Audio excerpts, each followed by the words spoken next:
नमस्कार विद्यार्थियों, आज हम ब्रिटिश संसद के बारे में चर्चा करेंगे। ब्रिटिश व्यवस्था के अंतर्गत संसद कानून निर्माण के संबंध में सर्वोच्च शक्ति रखती है। ब्रिटिश व्यवस्था में संसदात्मक व्यवस्था पाई जाती है। साथ में यहाँ अलिखित संविधान होने के कारण संसद कानून निर्माण के संबंध में सर्वोच्च शक्ति रखती है।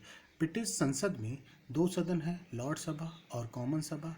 ब्रिटिश द्विसदनात्मक व्यवस्थापिका को लेकर कार्य करती है और ब्रिटिश संसद जो द्विसदनात्मक व्यवस्थापिका को लेकर कार्य करती है वह कानून निर्माण के संबंध में सर्वोच्च व अंतिम शक्ति रखती है। ब्रिटिश लॉर्ड सभा के बारे में आज हम आपसे चर्चा करते हैं।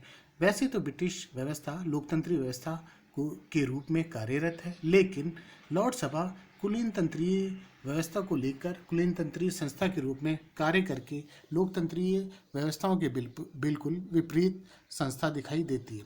लॉर्ड सभा में अधिकतर सदस्य या तो वंशानुगत सदस्य हैं या आध्यात्मिक तौर पर आजीवन तौर पर पीयर के रूप में कार्यरत हैं। लॉर्ड सभा में ज़्यादातर सदस्य उच्च पदों पर अधिकारी और मंत्री या प्रमुख व्यवस्थापक जो बाद में कार्यकाल से मुक्त हो जाने के बाद वह प्रधानमंत्री की सिफारिशों पर लॉर्ड सभा के सदस्य बन जाते हैं। लॉर्ड सभा में यदि हम देखें तो विभिन्न प्रकार के सदस्य आते हैं। एक तो पहला आध्यात्मिक लॉर्ड्स की जो संख्या है वह 26 है। इस रूप में हमें आर्क बिशप आदि सदस्य दिखाई देते हैं। वंशानुगत सदस्यों की संख्या लगभग 75% जो सदस्य हैं वह वंशानुगत हैं।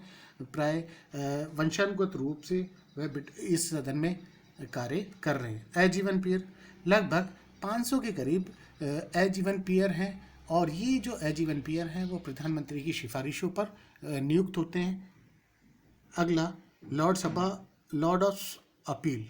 लॉर्ड सभा इंग्लैंड में सर्वोच्च अपीलीय न्यायालय के रूप में भी कार्य करती है। लगभग 9 सदस्य अपीलीय न्यायालय के रूप में नियुक्त होकर न्याय प्रक्रिया की देखरेख का कार्य करते हैं। इस प्रकार विभिन्न प्रकार के सदस्य लॉर्ड सभा में आते हैं। लगभग 750 की इनकी संख्या है और इन्हें वेतन भत्ते व अन्य सुविधाएं, आवास आदि की सुविधा भी प्राप्त है।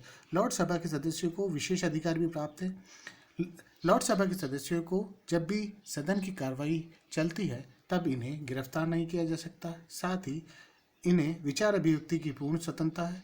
साथ में सम्राट से ये जब चाहे जब व्यक्तिगत रूप से मिल सकते हैं। सामाजिक और राजनीतिक समस्याओं को लेकर सम्राट से भेंट कर सकते हैं। विभिन्न प्रकार की समस्याओं को सदन में उठा सकते हैं। इस प्रकार लॉर्ड सभा के जो सदस्य विशेष अधिकार रखते हैं। साथ में सदस्यों को वेतन भत्ते, आवास व अन्य सुविधाएं भी प्राप्त हैं। लॉर्ड सभा का जो नेतृत्व है वह लॉर्ड सभा का स्पीकर करता है। लॉर्ड सभा का जो अध्यक्ष है वह चांसलर कहलाता है।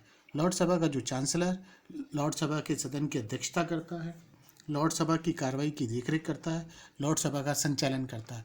समस्त लॉर्ड सभा की कार्रवाई की देखरेख लॉर्ड सभा का जो अध्यक्ष जिसे हम चांसलर कहते हैं वह होता है। साथ में लॉर्ड सभा का जो चांसलर है वह ब्रिटिश मंत्रिमंडल का भी सदस्य होता है।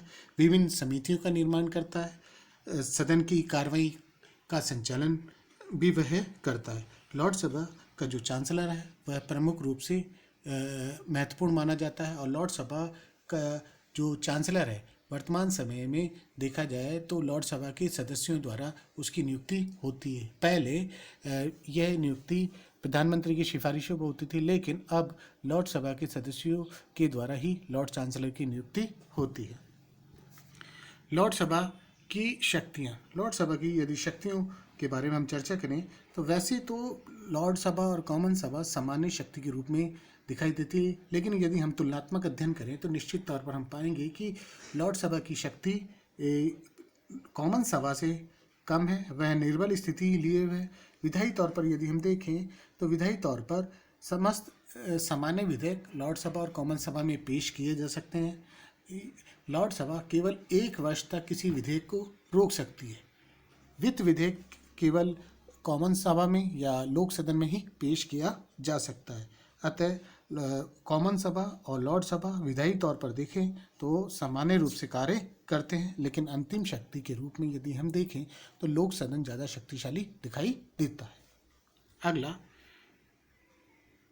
वित्तीय कार्यपालिका शक्ति। कार्यपालिका शक्ति के तौर पर यदि हम देखें तो कार्यपालिका के सदस्यों से, जो मंत्री होते हैं, उनसे प्रश्न पूछना, वाद विवाद करना और सदन की प्रशासनिक व्यवस्थाओं की जानकारी प्राप्त करना संबंधी कार्य लॉर्ड सभा के द्वारा किया जाता है।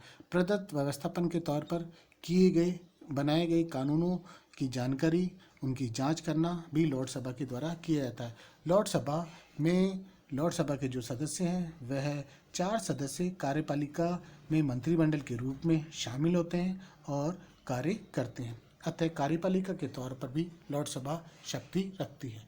वित्तीय शक्ति के तौर पर यदि हम देखें तो लॉर्ड सभा के पास वित्तीय शक्ति की जो स्थिति है वह अत्यंत निर्बल है, क्योंकि समस्त वित्तीय विधेयक लोक सदन में पेश किए जाते हैं और केवल 1 महीने तक यह वित्त विधेयक को रोक सकती है, ना उसमें संशोधन कर सकती है, केवल सुझाव पेश कर सकती है। अतः वित्तीय तौर पर यदि हम देखें तो लॉर्ड सभा की स्थिति निर्बल दिखाई देती है। अगला, लॉर्ड सभा की आलोचना। लॉर्ड सभा के संबंध में यदि हम देखें तो इसमें विभिन्न प्रकार की कमियां दिखाई देगी। लॉर्ड सभा एक अलोकतांत्रिक संस्था है। ब्रिटिश व्यवस्था के तौर पर यदि हम देखें तो कॉमन सभा या लोक सदन जो जनता द्वारा निर्वाचित सदन है, और लॉर्ड सभा जो कुलीन तंत्रीय संस्था के रूप में दिखाई देती है। इसके जो अधिकतर सदस्य हैं या तो वंशानुगत हैं या अजीवन पीयर के रूप में कार्य करते हैं। अतः ये जो संस्था है अलोकतंत्रीय संस्था के रूप में दिखाई देती है। इसके साथ साथ इस सदन की गणपूर्ति के संबंध में भी जो व्यवस्था है वह कम है। गणपूर्ति मात्र 3 सदस्यों का होना आवश्यक बताया गया है। इतने बड़े सदन में मात्र 3 सदस्यों के द्वारा गणपूर्ति बहुत ही कम होती है। वास्तविक रूप से देखा जाए तो निश्चित तौर पर इसके सदन के प्रति उदासीनता झलकती हुई दिखाई देती है। साथ में इसकी विभिन्न प्रकार की जो शक्तियाँ हैं वह भी कम है।